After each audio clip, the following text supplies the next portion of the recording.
Hay cosas que uno no debería encontrar. Hay cajones que deberían permanecer cerrados para siempre, no porque no tengan llave, sino porque lo que guardan adentro tiene el poder de destruir todo lo que creías que eras.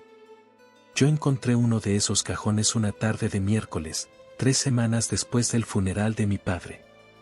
No estaba buscando nada en especial. Solo intentaba ordenar la oficina trasera de la ferretería, ese cuarto que olía a aceite de máquina y a tiempo detenido, donde mi padre pasó 40 años tomando decisiones que ninguno de nosotros cuestionó jamás. Era un hombre de pocas palabras y mucha presencia. Del tipo que no necesitaba gritar para que todos obedecieran. Del tipo que cuando hablaba, uno escuchaba, y cuando callaba, uno también escuchaba, porque su silencio pesaba igual o más que sus palabras. Mi padre se llamaba Ernesto Villanueva. Y durante 58 años de mi vida, fue la persona que más admiré en este mundo. Eso cambió esa tarde de miércoles. En el fondo del cajón inferior del escritorio, debajo de una carpeta con facturas viejas y un par de fotos que yo nunca había visto, encontré un sobre de manila doblado por la mitad. No tenía nombre escrito afuera. Solo estaba doblado, metido ahí con la naturalidad de quien esconde algo que lleva tanto tiempo guardado que ya casi lo ha olvidado. Lo abrí sin pensar. En ese momento no sabía que estaba a punto de ver el mundo que conocía romperse en pedazos. Adentro había 3 documentos. 2 eran fotocopias en papel amarillento, del tipo de papel que se usaba en las oficinas de gobierno en los años 80. El tercero era un original. Una escritura notarial. Una escritura de propiedad a nombre de mi padre sobre el terreno donde hoy está nuestra ferretería, la misma ferretería que mi hermana y yo heredamos. La misma que mi padre construyó desde cero cuando yo tenía 8 años y que siempre consideré el símbolo más honesto de nuestra familia. El problema no era el documento. El problema era la firma. Yo conozco la firma de mi padre desde que tengo memoria. La vi miles de veces en cheques, en contratos, en cartas. Era una firma particular, angulosa, con una E mayúscula que parecía una ola y una V que él siempre cerraba de una manera extraña, como si fuera una trampa. La firma en ese documento no era la de mi padre. Era una imitación. Torpe en algunos trazos, demasiado perfecta en otros. Alguien había intentado copiarlo. Y había tenido suficiente éxito para engañar a un notario hace 32 años. Me quedé sentado ahí, con ese papel en la mano, durante no sé cuánto tiempo. Afuera, en la ferretería, escuchaba el sonido de siempre, clientes pidiendo tornillos, el escáner del punto de venta, la voz de mi empleado Toño explicando el calibre de un cable. Sonidos normales. Sonidos del mundo que yo conocía. Pero ese mundo ya no existía. Porque en ese momento, sin haberlo buscado, sin haberlo pedido, supe con la certeza fría que solo da la evidencia que mi padre había construido todo esto sobre algo que no era suyo. Y supe también, con una claridad que me dolió en el pecho, quién lo había pagado. Don Aurelio. Nuestro vecino de toda la vida.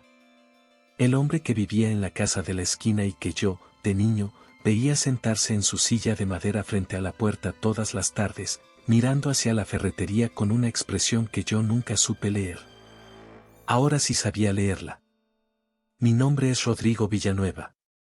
Tengo 58 años, una ferretería que siempre consideré mía y una vida que hasta hace un mes me parecía sólida como el concreto. Soy el hijo mayor de Ernesto Villanueva, el fundador de Ferretería Villanueva, el negocio que durante 32 años fue el más reconocido de nuestro barrio. El negocio donde aprendí a contar, a negociar, a tratar a los clientes, a levantar una cortina de metal a las 7 de la mañana sin importar el frío, la lluvia o el cansancio. El negocio que mi padre me enseñó a amar antes de que yo supiera lo que era amar algo de verdad. Mi padre llegó a ese barrio con poco más que las manos y la determinación de alguien que ya no tiene nada que perder. Venía de un pueblo del sur del estado, donde su familia había vivido siempre en una pobreza que él describía con un orgullo casi extraño, como si el haber sobrevivido a ella lo convirtiera en mejor persona. Llegó con mi madre, Consuelo, que tenía 26 años y estaba embarazada de mí, y con una maleta que según él contenía 200 pesos. Una herramienta de mano y la fe de un hombre que ya había decidido en que quería convertirse. Se instalaron en una vecindad de la colonia Centro. Rentaron un cuarto pequeño. Mi padre trabajó durante 5 años en una constructora, ahorrando cada peso con una disciplina que rayaba en la obsesión. No gastaba en nada que no fuera estrictamente necesario. Mi madre hacía milagros con lo poco que tenía. Y cuando yo cumplí 7 años, mi padre le dijo que ya tenía suficiente para dar el siguiente paso. Ese siguiente paso fue el terreno de la calle Madero. Un terreno esquinero, amplio, con una ubicación ideal para un negocio de materiales de construcción. Mi padre siempre decía que lo había comprado a buen precio porque el dueño necesitaba dinero con urgencia y quería cerrar el trato rápido. Decía que había sido un golpe de suerte. Un regalo del destino a quien sabe esperar. Yo le creí durante 50 años. Pero hay algo que entendí esa tarde con el sobre en la mano: la suerte de mi padre no cayó del cielo. Alguien la puso ahí. Y alguien más la pagó sin saber que lo estaba haciendo. Mi padre no era el monstruo que a veces imagino ahora cuando no puedo dormir. Era un hombre real, con sus afectos genuinos, sus sacrificios verdaderos, sus momentos de ternura que nadie me puede quitar. Era el hombre que se desveló cuando estuve enfermo, el que me enseñó a manejar, el que lloró en silencio cuando me gradué de la preparatoria. Pero era también, y esto es lo que no logro reconciliar, el hombre que le robó la vida a su vecino. Y nunca dijo nada. Ni cuando don Aurelio golpeaba las puertas de las oficinas del gobierno buscando respuestas. Ni cuando lo vio vender sus muebles para pagar un abogado. Ni cuando lo vio envejecer de golpe, como si alguien le hubiera robado no solo el terreno sino también los años que le quedaban. Mi padre lo miró hacerlo todo eso. Y siguió abriendo la ferretería a las 7 de la mañana. Don Aurelio Cisneros llegó al barrio antes que nosotros. Eso lo sé porque así me lo contaron cuando era niño, y porque en las fotos más viejas del vecindario su casa de la esquina ya estaba ahí. Con su fachada pintada de un amarillo desteñido que con los años fue perdiendo el color hasta quedar en un blanco sucio que nadie volvió a renovar. Era carpintero. Uno muy bueno, según dicen quienes lo conocieron en sus mejores años. Tenía un taller pequeño en la parte trasera de su terreno donde hacía muebles por encargo. No era rico, pero tampoco era pobre. Era de ese tipo de personas que no presumen lo que tienen porque les basta con saber que está ahí.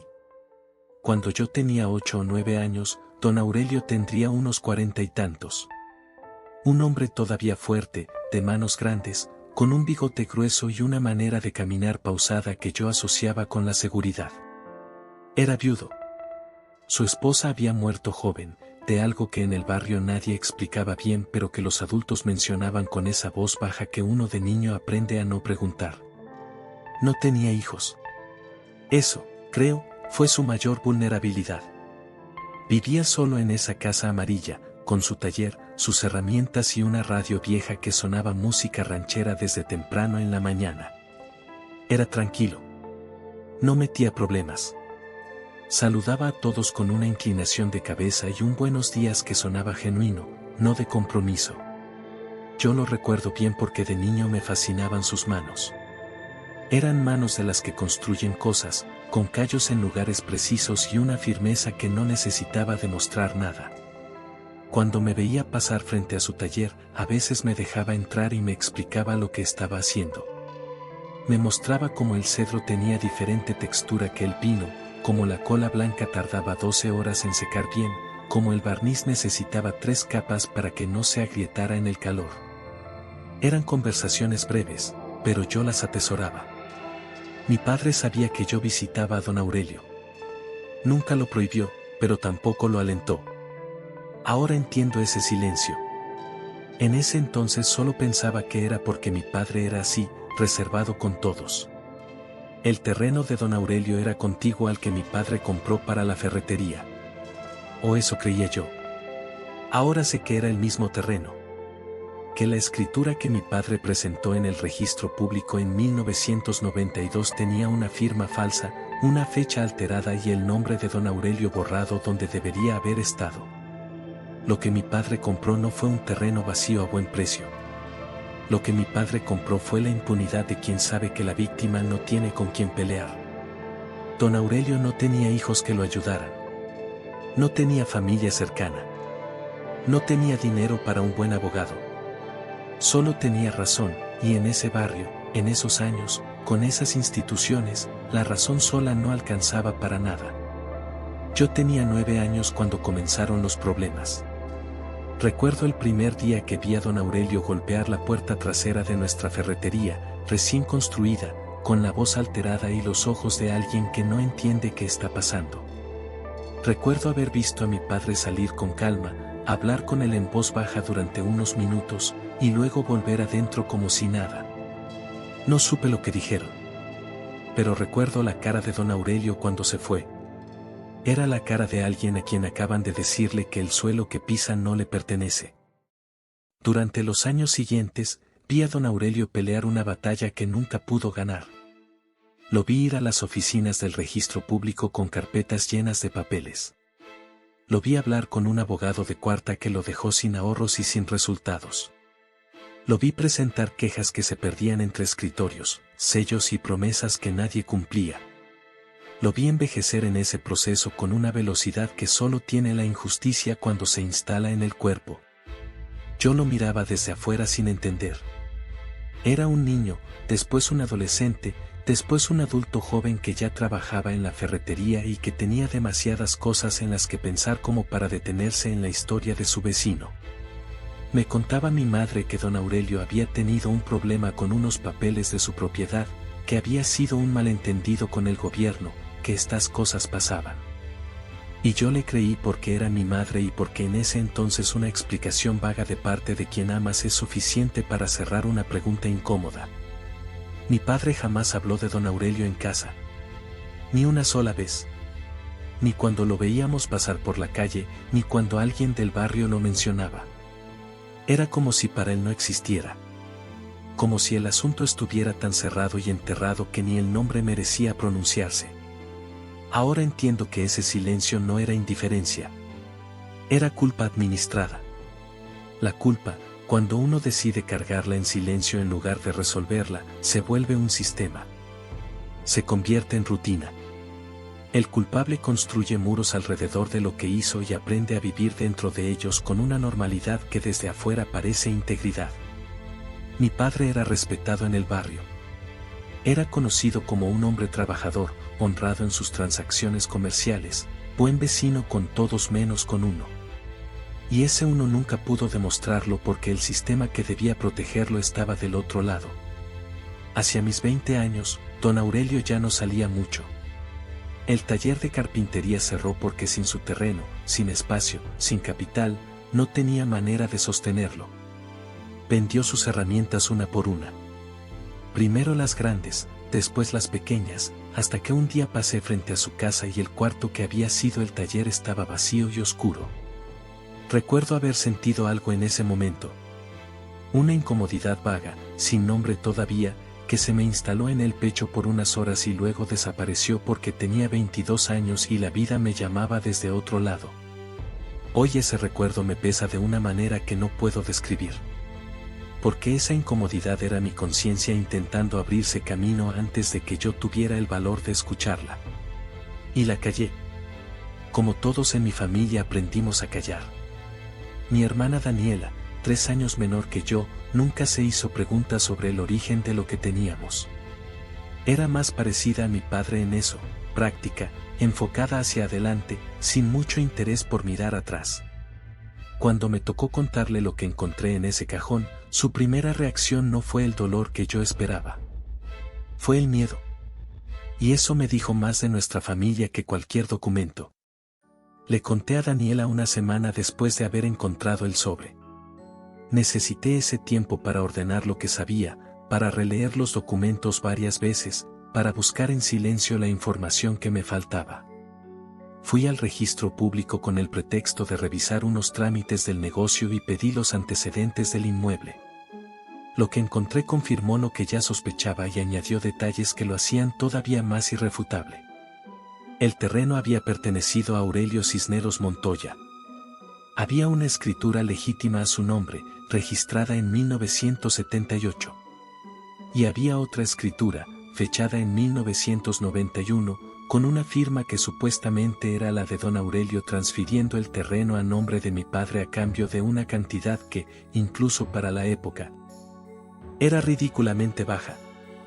La firma en esa segunda escritura era la misma que yo había visto en el sobre del cajón.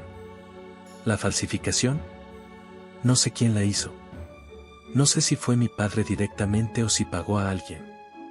No sé si hubo un notario corrupto involucrado o si los documentos fueron alterados antes de llegar a una oficina oficial. Hay partes de esta historia que probablemente nunca sabré porque las personas que las conocían ya están muertas o han decidido llevárselas a la tumba. Lo que sí sé es que mi padre lo sabía. Lo sabía todo.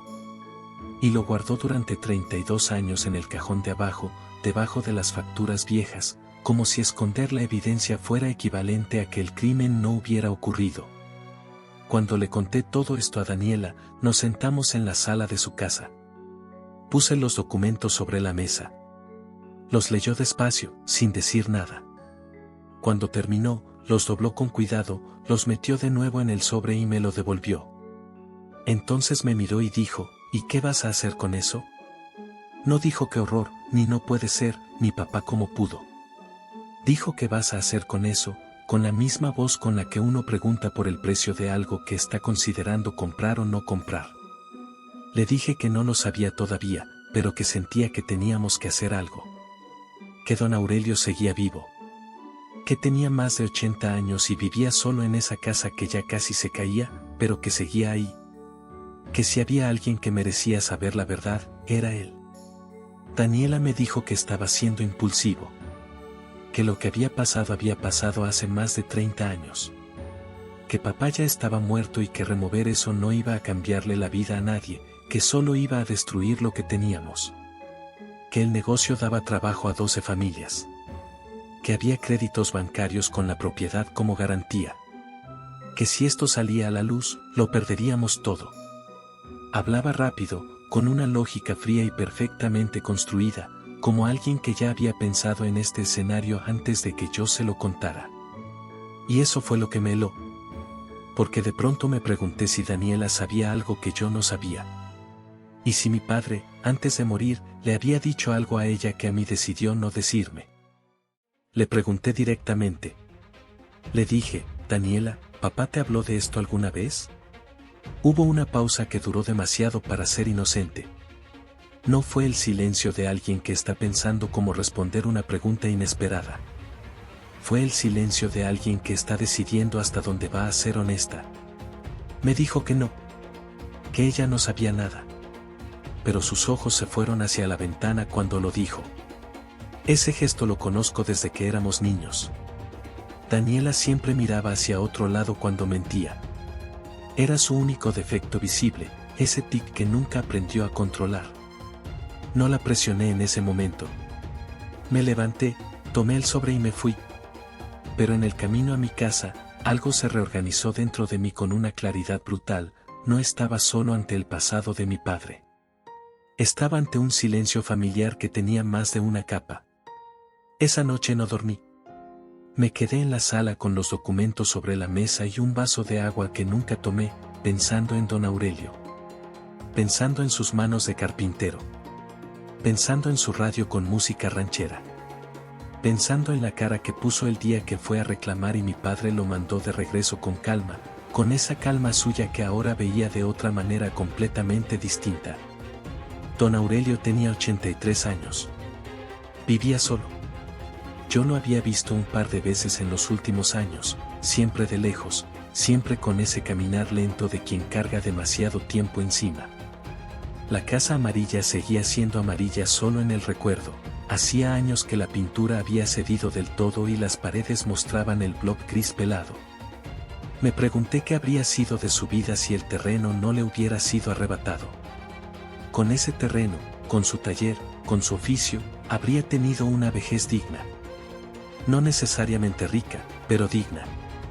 Con herramientas propias, con clientes propios, con el fruto de su trabajo acumulado en algo concreto.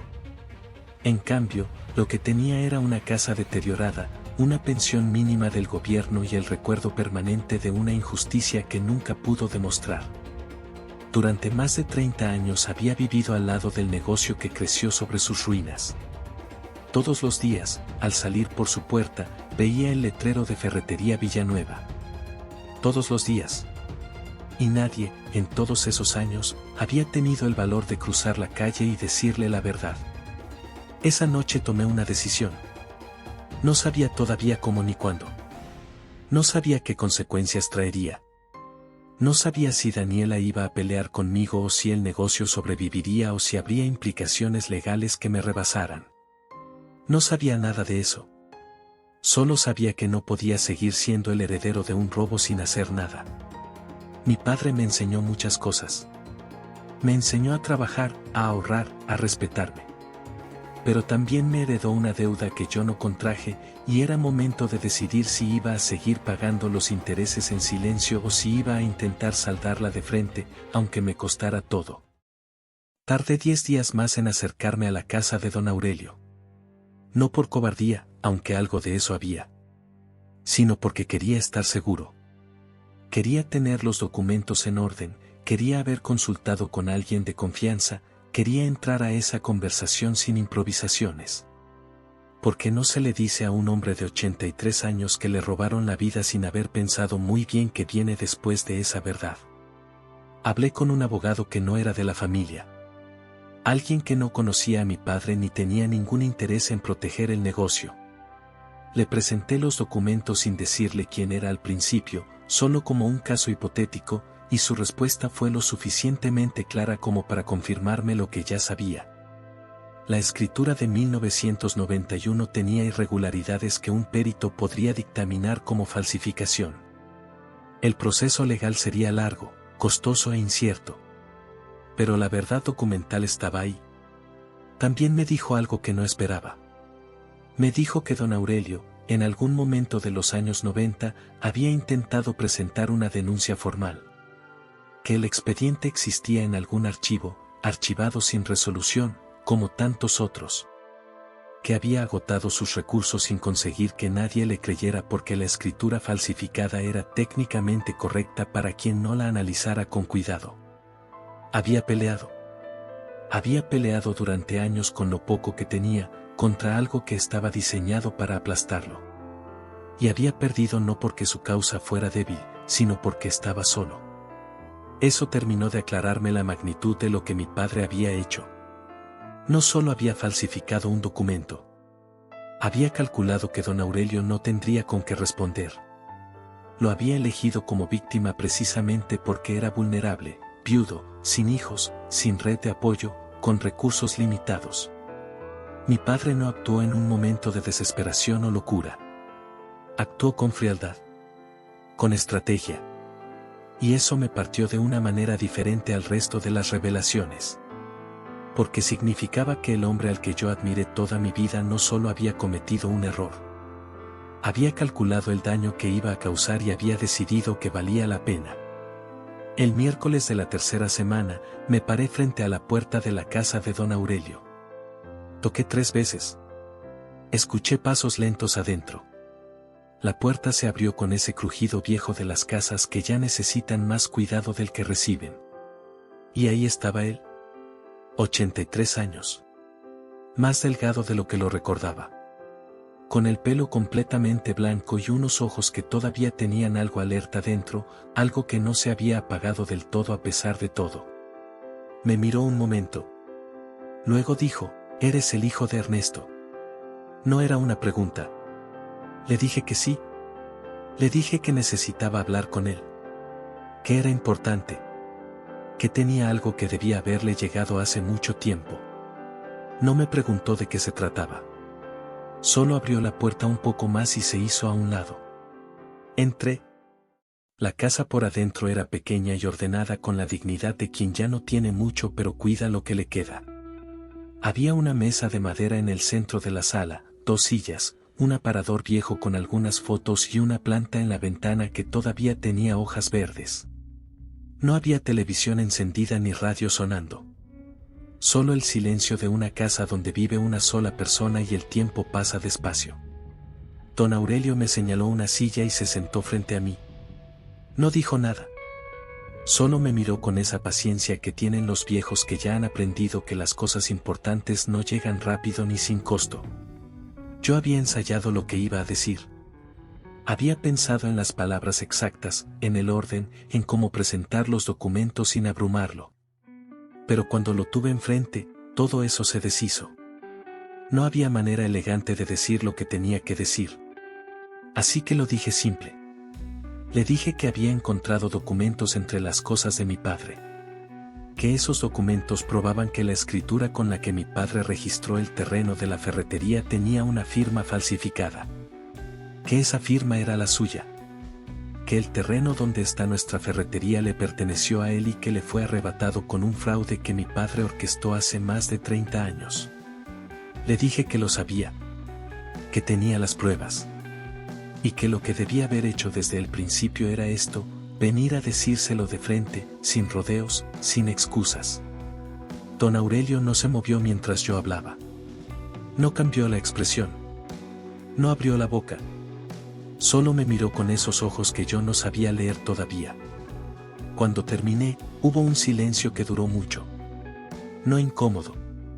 Pesado. Del tipo que llenan los años y no las palabras. Luego me dijo algo que no esperaba. Me dijo, yo lo sabía. Lo sabía desde el principio. Sabía que la firma era falsa. Sabía que alguien había manipulado esos documentos. Había pasado años intentando demostrarlo, gastando lo que tenía, desgastándose contra un muro que no cedía. Y en algún momento, después de años de pelear sin que nadie le creyera, algo en él se rindió. No por cobardía, sino porque cuando uno pelea solo demasiado tiempo contra algo demasiado grande, llega un momento en que el cuerpo ya no puede más. Lo que no sabía era si alguien más lo sabía. Lo que no sabía era si algún día alguien del otro lado iba a cruzar la calle para admitirlo. Cuando dijo eso su voz no tenía rabia. Tenía algo más difícil de escuchar que la rabia. Tenía resignación. Y eso fue lo más duro de toda esa tarde. No sus palabras, sino el tono.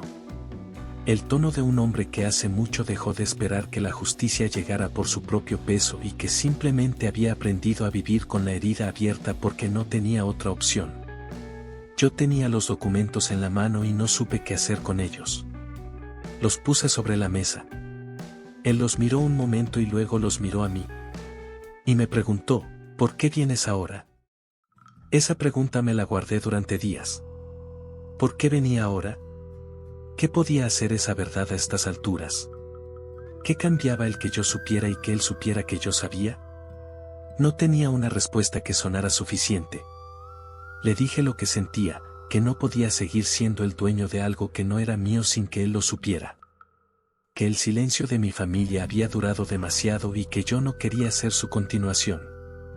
Que no venía a ofrecerle nada porque sabía que lo que se llevó no tenía precio y que no había manera real de devolverlo. Pero que sí venía a decirle que yo le creía. Que la verdad era la que él siempre había dicho y que nadie quiso escuchar. Don Aurelio me escuchó sin interrumpirme. Después miró hacia la ventana un momento largo. Luego dijo, 32 años. Lo dijo despacio, como si estuviera midiendo el peso de ese número. 32 años de saber que tenía razón y que nadie se la iba a dar. 32 años de ver crecer el negocio construido sobre su terreno. 32 años de pasar frente a ese letrero todos los días, de ver la familia Villanueva prosperar, de ver que el mundo seguía girando como si lo que le habían hecho no importara. Esa tarde hablamos durante casi 2 horas. Me contó cosas que yo no sabía. Me contó que cuando fue a reclamar la primera vez, mi padre le dijo que él había comprado el terreno legalmente y que si tenía dudas que fuera con un abogado. Con una frialdad que, según don Aurelio, no parecía la de alguien nervioso sino la de alguien que sabía exactamente lo que tenía entre manos. Me contó que el abogado que le consiguió se llevó su dinero y desapareció. Me contó que en la oficina del registro le dijeron que los documentos estaban en orden y que sin una prueba pericial no había nada que hacer. Me contó que hubo un momento en que pensó en irse del barrio, en vender la casa y empezar en otro lugar. Pero que algo en él no podía ceder ese último pedazo. Que si se iba, lo perdía todo. Que al menos si se quedaba, seguía siendo dueño de algo que era suyo. Así que se quedó. Con todo lo que eso implicaba. Con el dolor de ver la ferretería todos los días. Con la humillación callada de ser el vecino arruinado al lado del negocio que creció con su tierra. Con la soledad de quien sabe la verdad y no puede gritarla porque nadie está dispuesto a escucharla. Cuando terminó de hablar, los dos nos quedamos en silencio. Le pregunté qué quería que hiciera yo. Me miró de una manera que no olvidaré mientras viva. Me dijo, ya hiciste lo único que importaba. Viniste a decirme que no estaba loco. Después me dijo que era viejo. Que los pleitos legales ya no eran para él. Que no tenía energía ni tiempo para otra batalla. Que lo que había perdido no iba a regresar con ningún papel ni con ningún juicio. Pero que el hecho de que yo estuviera ahí, sentado frente a él, diciéndole la verdad en voz alta, le devolvía algo que ningún juez le habría podido dar. Le devolvía la certeza de que no había inventado nada. Salí de esa casa con los documentos bajo el brazo y algo roto dentro de mí que no era tristeza sino algo más parecido a la vergüenza serena de quien entiende tarde lo que debió entender antes. Daniela me llamó esa noche. Me dijo que había hablado con un abogado. Que si yo procedía con esto podíamos perder el negocio. Que había créditos, garantías, compromisos con proveedores. Que 12 familias dependían de la ferretería. Me dijo, papá ya murió, Rodrigo. Esto no va a resucitarlo ni a él ni a sus errores. Yo le respondí algo que no había planeado decir pero que salió solo, con una claridad que me sorprendió hasta a mí. Le dije que papá ya había muerto, sí. Pero que don Aurelio todavía no. Tomé la decisión más difícil de mi vida 3 semanas después de esa conversación. No fue rápida ni limpia. Hubo noches enteras sin dormir, conversaciones con mi esposa que a veces terminaban en silencio y a veces terminaban en llanto, discusiones con Daniela que abrieron entre nosotros una grieta que todavía no sé si va a cerrarse. Pero la tomé. Contraté a un abogado independiente. Presenté ante notario una declaración en la que reconocí las irregularidades documentales en el origen de la propiedad. Inicié el proceso para transferir a nombre de don Aurelio el equivalente legal de lo que corresponde al terreno que le fue despojado. Considerando las condiciones actuales y dentro de lo que el marco legal permite después de 3 décadas. No fue sencillo. Daniela no firmó de manera inmediata y el proceso tomó varios meses de negociaciones internas que me agotaron de maneras que no quiero detallar aquí. El banco que tenía la propiedad como garantía tuvo que ser notificado. Hubo conversaciones con contadores, con funcionarios, con personas que me miraban como si estuviera tirando algo perfectamente bueno a la basura.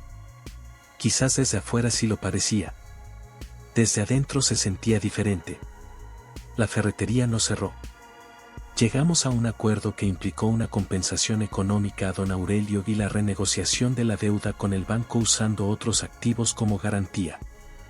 Daniela terminó aceptando, no con convicción moral, sino con la lógica fría de quien entiende que era inevitable.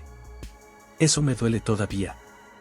Porque me habría gustado que mi hermana llegara a ese punto por las mismas razones que yo. Pero cada quien carga lo que puede cargar y de la manera que puede. Don Aurelio recibió la compensación en agosto. Fui a verlo el día que firmó los documentos.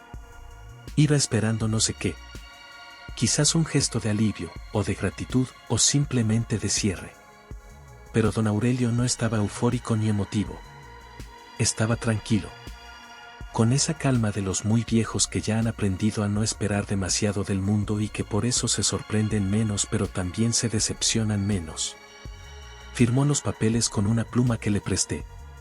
Me la devolvió. Y me dijo que le daba gusto que hubiera uno en la familia con quien pudiera hablar de frente.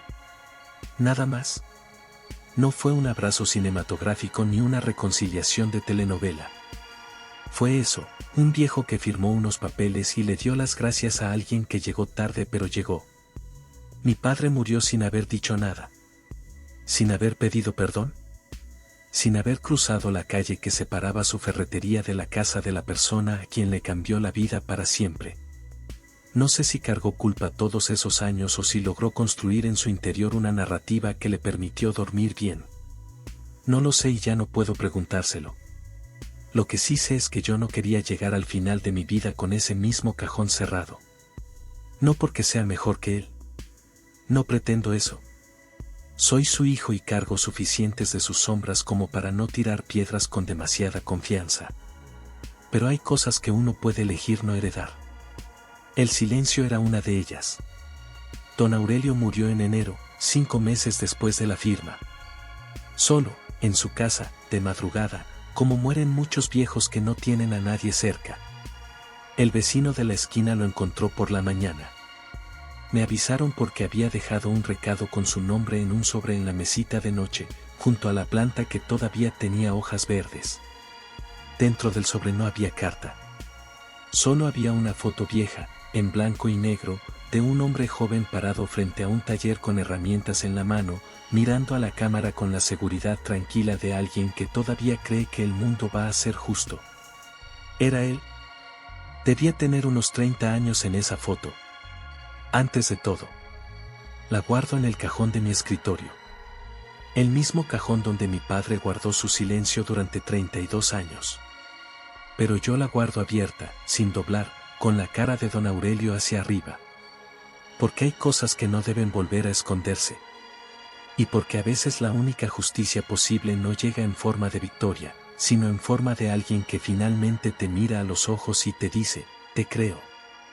Aunque llegue demasiado tarde.